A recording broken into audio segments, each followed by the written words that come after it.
नमस्कार। जिसने प्रभात को जन्म दिया, उस रात को नमस्कार जिसने प्रभात को जन्म दिया, और उस बसंत को नमस्कार जिसने मधुमास को जन्म दिया। यूं तो नमस्कार है सभी महापुरुषों को, यूं तो नमस्कार है सभी महापुरुषों को, पर उस माँ को नमस्कार जिसने महावीर को जन्म दिया, उस माँ को नमस्कार जिसने महावीर को जन्म दिया। आज हम 2623 की महावीर जयंती मना रहे हैं। भगवान महावीर क्रांतिकारी पुरुष थे और वे ऐसे समय में इस धरती पर आए जब उनकी अति आवश्यकता थी। लोग किसी महापुरुष का इंतजार कर रहे थे और उसके पीछे कारण था, उस युग में अहिंसा की जगह हिंसा तांडव नृत्य कर रहे थे। धर्म और समाज अनेक बुराइयों के साथ ग्रसित थे और धर्म के नाम पर मुक्त पशुओं की बलि दी जाती थी। शूद्रों को और स्त्रियों को धर्म के अधिकार से वंचित किया जा रहा था। ऐसे समय में लोग एक तरह से त्राही की स्थिति के अंदर चल रहे थे और लोगों को अपेक्षा थी कि कोई क्रांतिकारी महापुरुष आए और इस समाज की जो बुराइयां हैं, उन बुराइयों से हमें त्राण दे। और कहा भी गया है, जब जब धरा विकल होती है मुसीबत का समय आता है। जब जब धरा विकल होती है मुसीबत का समय आता है। किसी भी रूप में कोई महामानव इस धरा पर आता है, किसी भी रूप में इस महापुरुष इस धरा पर आता है। और भगवत गीता के अंदर भी भगवान कृष्ण गीता का उपदेश देते समय कहते हैं, यदा यदा हि धर्मस्य ग्लानिर्भवति भारत अभ्युत्थानम् अधर्मस्य तदात्मानं सृजाम्यहम्। कि जब जब पृथ्वी पर धर्म क्षीण होता है, अधर्म बढ़ता है, तब तक मैं अवतार लेता हूं। तो जब भी इस धरती के ऊपर आतंक गले तक आ जाता है तो कोई न कोई महापुरुष जन्म लेता है और जन्म लेकर एक नई क्रांति करता है। तो आज से 2600 वर्ष पहले भगवान महावीर भी इस धरती पर आए और उस समय की जो विभिन्न समस्याएं थी, अत्याचार की, शोषण की, अन्याय की, उनके विरोध में उन्होंने आवाज उठाई। क्योंकि हर व्यक्ति में इतना साहस नहीं होता है कि वे क्रांति कर सकते हैं और विभिन्न समस्याओं के विरोध में बोल सकते हैं। क्योंकि विभिन्न समस्या के विरोध में बोलने का मतलब है कि अपना विरोध करवाना। साहसी व्यक्ति ही ऐसा काम कर सकते हैं। परंपराओं को बदलना इतना आसान नहीं होता है। आप लोगों ने देखा, तेरापंथ धर्म संघ के नवम अधिशास्ता आचार्य तुलसी, ये भी एक तरह से क्रांतिकारी पुरुष थे और समाज के अंदर अनेक अनेक रूढ़ परंपराएं थी, पर्दा प्रथा थी, मृत्यु भोज थे और शोक की एक लंबी परंपराएं थी। और भी न जाने कितनी कितनी बुराइयां, और समाज चाहता भी था कि ये नहीं होनी चाहिए, लेकिन पहल करने की हिम्मत किसी भी व्यक्ति में नहीं।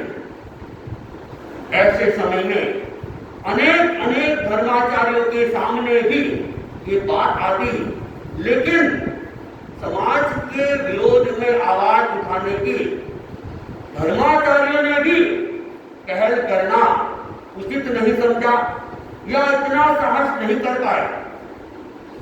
लेकिन ऐसे समय में आचार्य तुलसी ने अपने समाज को आगे बढ़ाने के लिए एक नया मोड़ का अवदान दिया और मूल परंपराओं का विरोध किया, और विरोध के साथ आचार्य तुलसी का भी भयंकर विरोध हुआ, और करने वाला भी कोई नहीं, उन्हीं का श्रावक समाज। लेकिन आचार्य तुलसी डटे रहे और आज समाज में एक क्रांति हो चुकी है, काफी कुछ परिवर्तित हो चुका है। तो ये देखें तो नई नई समस्याएं और पैदा होती जा रही है। उन समस्याओं का निवारण किया, लेकिन आजकल दूसरी समस्याएं दूसरे तरह से आडंबर, चाहे वो तपस्या में हो, चाहे जन्मदिन पर हो, और चाहे शादी ब्याह में हो, नए आडंबर और चालू हो गए। और अपेक्षा समाज को आज भी है कि उनके ऊपर लगाम कसी जाए, और चाहे अमीर हो, चाहे गरीब हो, चाहे मध्यम परिवार हो, सब लोग बोलते यही है ये ठीक नहीं है, लेकिन पहल कोई भी नहीं कर रहा है। चर्चा तो हो रही है ठीक नहीं है और बंद भी करना चाहता है, लेकिन पहल कौन करे? तो भगवान महावीर ये क्रांतिकारी पुरुष थे, और उन्होंने उस जमाने में जो दास प्रथा थी, स्त्रियों को धर्म का अधिकार नहीं था, शूद्रों को धर्म का अधिकार नहीं था, और जातिवाद को बहुत महत्व दिया गया था, भगवान ने जातिवाद को अतात्विक मान लिया और देवानंदा ब्राह्मणी को मातृत्व का अधिकार दिया। ब्राह्मणों को दीक्षा देकर गंधर्व बनाकर ब्राह्मण समाज को महत्व प्रदान किया। तो मेहतारियां जैसे शूद्रों को भी संयम जीवन अंगीकार करके उनको पूजनीय बना दिया, और जहां स्त्रियों को दीक्षा देने का अधिकार नहीं माना जाता था, धर्म का अधिकार नहीं माना जाता था, वहां चंदनवाला को दीक्षित ही नहीं किया, बल्कि साध्वी प्रमुखा बनाकर साध्वी समाज का नेतृत्व उनको सुपुर्द करके स्त्रियों को भी पुरुषों के समान धर्म का अधिकार दिया। भगवान महावीर ने जो धर्म का उपदेश दिया वो केवल उस काल के लिए नहीं, बल्कि आज के लिए भी उतना ही उपयोगी है। भगवान महावीर ने अनेक अनेक छोटे सूत्र दिए, और उन छोटे सूत्र को अगर जीवन में एक भी सूत्र धारण कर लिया जाए, जीवन का कल्याण हो सकता है। और भगवान महावीर ने श्रावकों के लिए जो आचार संहिता दी, अगर उस आचार संहिता का पालन मानव मात्र कर ले, निश्चित ही देश की नहीं विश्व की समस्याओं का निवारण हो सकता है। भगवान महावीर ने श्रावकों के लिए 12 व्रत की परंपराएं, अगर 12 अनुव्रतों को, श्रावक के 12 व्रतों को स्वीकार कर ले, न पर्यावरण की समस्या रहेगी, न आतंक की समस्या रहेगी, और जो आज संग्रह की वृत्ति बढ़ती जा रही है और गरीब गरीब होता जा रहा है, ये समस्या भी नहीं रही। तो भगवान महावीर ने ये जो श्रावक की आचार संहिता 12 व्रत दिए, ये 12 व्रत संपूर्ण मानव जाति और संपूर्ण प्राणी जगत के लिए कल्याणकारी है। आज दुनिया ये चाहती है, समस्याएं बढ़ रही है, जल की समस्या बढ़ रही है, बिजली की समस्याएं बढ़ रही है, प्रदूषण की समस्याएं बढ़ रही है, इनका निवारण चाहती है। भगवान महावीर ने इनका निवारण आज से 2500 वर्ष पहले ही दे दिया। अगर उन सूत्रों को खोला जाए, उन सूत्रों के ऊपर चिंतन मनन किया जाए, तो हम देख सकते हैं कि समस्याएं समाहित हो सकती है। आवश्यकता है कि भगवान महावीर के उन सूत्रों को हम पढ़े, समझे और जीवन में उतारे। भगवान महावीर ने धर्म की परिभाषाएं दी और उन परिभाषाओं में अनेक सूत्र दिए। उसमें एक सूत्र था समता। भगवान महावीर की साधना का जो मुख्य हेतु था वह समता की साधना। उन्होंने आत्मवत् सर्वभूतेषु इसको आत्म मंत्र बनाया था। हर जीव को आत्मवत् समझा था और उसकी साधना करने के लिए उन्होंने उग्र तपस्या की, अविचल ध्यान किया। भगवान महावीर का ध्येय तपस्या नहीं, भगवान महावीर का ध्येय ध्यान नहीं था। उनका जो साध्य था वह साध्य था समता। और समता की साध्यता को प्राप्त करने के लिए भगवान महावीर ने ध्यान को माध्यम बनाया, ध्यान को मार्ग बनाया, तपस्या को मार्ग बनाया और मौन को मार्ग बनाया। ये केवल उनके मार्ग थे, ये उनके साध्य नहीं थी। उनकी साधना का मूल निष्पत्ति थी समता की साधना। और हम देखते हैं कि उनकी समता ऐसी घटित थी कि जहां असंख्य देवगण जिनके चरणों में नतमस्तक होते हैं, जो भौतिक संपदाओं के और शक्तियों के सर्वोच्च स्वामी माने जाते हैं, वो इंद्र भी एक कंचन महावीर के सामने नतमस्तक हो गया। लेकिन भगवान महावीर अपनी आत्मस्था में थे, अपनी सत्ता में थे और उनको गर्व नहीं हो रहा था कि देवराज इंद्र जिनके असंख्य देवता चरणों में रहते हैं, वो इंद्र आज मेरे चरण में आ रहा है। उनको कोई अहंकार नहीं था। और यहां तक कि चंद्रकौशिक जैसे विषधर ने भगवान को डंक लगा दिए, लेकिन भगवान उस पे कुपित नहीं हुए और वहां भी उन्होंने मैत्री की धारा प्रवाहित की, क्षमता की साधना में रहे। और चंद्रकौशिक जिसने मारने का प्रयत्न किया, डंक लगाए, उसके जीवन के उद्धारक भगवान महावीर बन गए। भगवान महावीर ने हमें जो धर्म का उपदेश दिया, उस धर्म के अंदर उन्होंने विनय धर्म की व्याख्या आज आवश्यकता विनम्रता की है। हम देख रहे हैं उस श्रृंखलता बढ़ती जा रही है, बड़ों का आदर सम्मान नहीं है। भगवान महावीर ने आज से 2500 वर्ष पहले विनम्रता के संस्कार दिए, विनम्रता को धर्म का आधार दिया। लेकिन हमने उस धर्म को तो भुला दिया। केवल हम क्या करते हैं, गीत गा लेते हैं, कविता बोल देते हैं, भाषण बोल देते हैं, नारे लगा लेते हैं, लेकिन महावीर ने जो कहा वह नहीं करते। महावीर ने जो कहा वो कर ले। चाहे आप महावीर की मंदिर में जाकर पूजा करें न करें, महावीर के गीत गाए न गाए, कोई फर्क नहीं पड़ेगा। हम महावीर के केवल गीत नहीं गाए, गुणगान नहीं करे, हम केवल नाम के अनुयायी नहीं बने, बल्कि उनके बताए हुए मार्ग पर चले, तो ही हम सच्चे महावीर के अनुयायी हो सकते हैं। लेकिन महावीर ने जो मार्ग बताया, विनम्रता का मार्ग, आज विनम्रता अंशों में कहीं कहीं दिखाई देती है, बाकी छिन्न भिन्न हो रही है। और आजकल क्या है, जमाना पढ़ाई का, शिक्षा का ये युग है।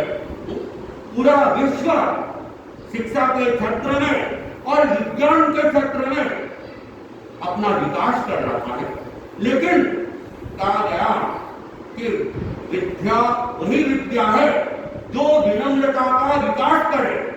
अगर वो अहंकार को बढ़ाती है तो विद्या वास्तव में विद्या नहीं है। लेकिन हम क्या देखते हैं, आजकल तो बड़े लोग होते पढ़े लिखे, वो बड़ों का सम्मान करना वगैरह जानता ही नहीं। और मैं मानता अरे हमसे ज्यादा कोई जानकार थोड़ा ही है, अरे हमसे ज्यादा समझदार थोड़ी है, अरे कौन से युग में ये लोग जी रहे, हम 21वीं शताब्दी में हैं और ये 17वीं शताब्दी की बातें कर रहे हैं। इस तरह की सोच आज के जमाने की बढ़ती जा रही है। एक छोटी सी घटना आती है कि एक लड़का था, माँ का इकलौता बेटा था और माँ का और इकलौता बेटा माँ के प्रति पूर्ण समर्पित भी था। अब जब वो पढ़ लिख के तैयार हो गया, व्यापार करने लग गया, तो माँ ने देखा अब बेटे के हाथ पीले कर देने चाहिए, इसकी शादी कर लेनी चाहिए। तो माँ ने बेटे को कहा बेटा तुम शादी कर। बेटे ने कहा माँ तू इस झमेले में मुझे फंसा रही हो, जैसे चल रहा है वैसा ही ठीक है, शादी वादी के चक्कर में मैं फंसना नहीं चाहता हूँ। आजकल जमाना शादियां करने लायक नहीं रहा, शादियां करते ही अनेक अनेक उलझने पैदा हो जाती है। मैं सुखी और शांति से जीवन जी रहा हूँ, यही अच्छा है। माँ को तो बहू लानी थी, तो माँ ने खूब आग्रह किया, लेकिन बेटा मान नहीं रहा था। हालांकि बेटा समर्पित था, विनीत था। तो माँ ने कहा देख माँ बेटा मेरी बात सुन, मैं अब बूढ़ी होती जा रही हूँ, कब तक ये घर के काम करते रहूंगी, अगर तुम शादी कर लोगे घर में बहू आ जाएगी, मुझे भी थोड़ा आराम मिल जाएगा। तब बेटे ने कहा ठीक है माँ, अगर तुम ऐसा सोचती हो और तुम्हें अगर आराम मिलता हो तो तुम्हारे लिए तो मैं कुछ भी कर सकता हूँ, तुम्हारी जैसी इच्छा हो ऐसा करो। तब उस माँ ने लड़कियां देखनी चालू की। अब वह माँ देख रही है बेटा पढ़ा लिखा है तो बहू भी पढ़ी लिखी चाहिए।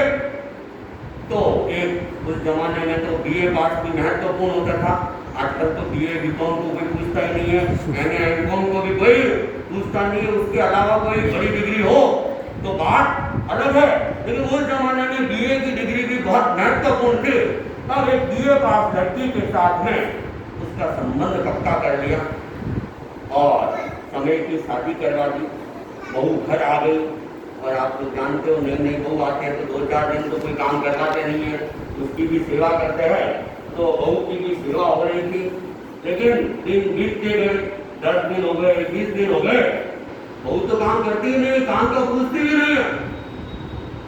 तो वो माँ के काम तो अब क्या है, पहले तो 2 का काम था, अब 3 का काम हो गया।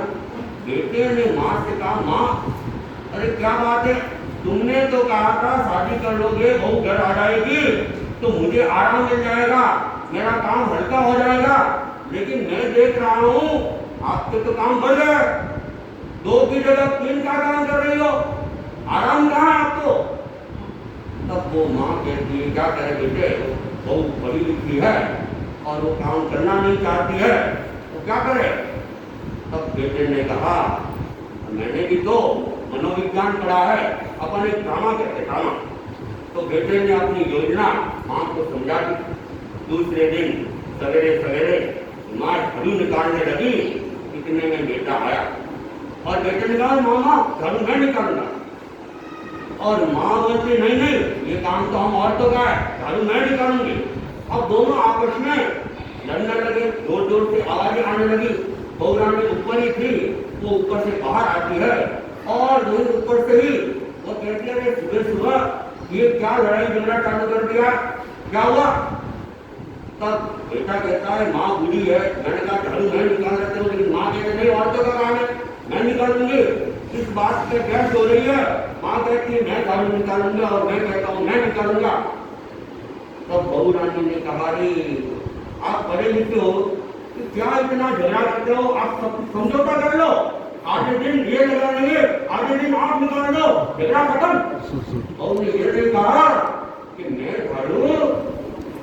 तो जब ये पढ़ाई लिखाई की ऐसी समस्याएं पड़ती है कि विनम्रता नहीं होती कि हम बड़ों को कैसे काम के लिए कहे, हम खुद काम क्यों नहीं करें। तो ये समस्या है शिक्षा की आजकल क्या है, समस्या का कारण बनता जा रहा है। और आचार्य महाप्रज्ञ जी ने, आचार्य तुलसी ने देखा कि शिक्षा जगत में शिक्षा का विकास तो हो रहा है, लेकिन शिक्षा का सर्वांगीण विकास नहीं हो रहा है। तो फिर आचार्य तुलसी और आचार्य महाप्रज्ञ जी ने गहन चिंतन किया और जीवन विज्ञान का एक उपक्रम लिया कि इसके माध्यम से शिक्षा को पूर्ण रूप मिले, पूर्ण और शिक्षा का जो भावनात्मक विकास होना चाहिए, मानसिक विकास होना चाहिए, वह भी बने। इसके लिए आचार्य महाप्रज्ञ जी ने भगवान महावीर के सूत्रों को आगे लाके जीवन विज्ञान के रूप में हमें एक नया अवदान भी देने का प्रयास किया। भगवान महावीर के सूत्र तो बहुत है और बोलते जाए तो कोई कमी भी नहीं है, लेकिन समय की अपनी सीमा है। तो मैं केवल एक मुक्तक के साथ भगवान महावीर को जन्मदिन की मंगल कामना, बधाई या श्रद्धांजलि अर्पित करते हुए अपनी बात को विराम देता हूँ। बहारों को, सितारों को, नजारों को नाज है तुझ पर, बहारों को, सितारों को, नजारों को नाज है तुझ पर, हवाओं को, घटाओं को, फिदाओं को नाज है तुझ पर। ओ त्रिशला के वीर पावन किया तुमने इस वसुंधरा को, ओ त्रिशला के वीर पावन किया तुमने इस वसुंधरा को, अमन को, चमन को, गगन को नाज है तुझ पर, अमन को, चमन को, गगन को नाज है तुझ पर।